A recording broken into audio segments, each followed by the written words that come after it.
After a remarkable 25-year journey with the Kaizer Chiefs, club legend Itumeleng Khune has confirmed he turned down a post-playing role offered by the Soweto Giants. Khune, widely regarded as one of the greatest goalkeepers in South African football history, revealed that the proposal simply didn't align with his expectations. Khune first arrived at Chiefs in 1999 as a young academy hopeful and went on to become a cornerstone of the team, making 347 appearances and keeping 153 sheets.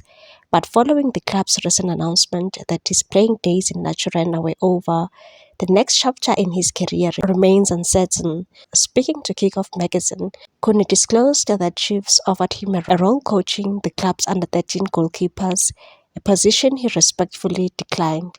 He said, "I would have preferred to be a first-team goalkeeper coach, but I was offered to go coach the under-13s. Obviously, with me having been stressed for so many years carrying the team, and now having to go and shout at kids, taking out all your frustrations on them, I was like, no."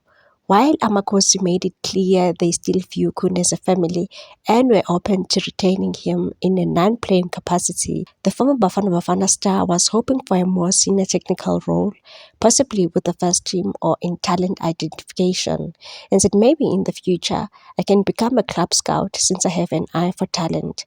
I thought those were the positions I would have been given at the club, but unfortunately the club has their own plans. For now, Kune's future in football remains open. Whether it's in coaching, scouting, or another football-related venture, one thing is certain, his passion for the game is far from over. Please like, comment, share, and subscribe for more sports news.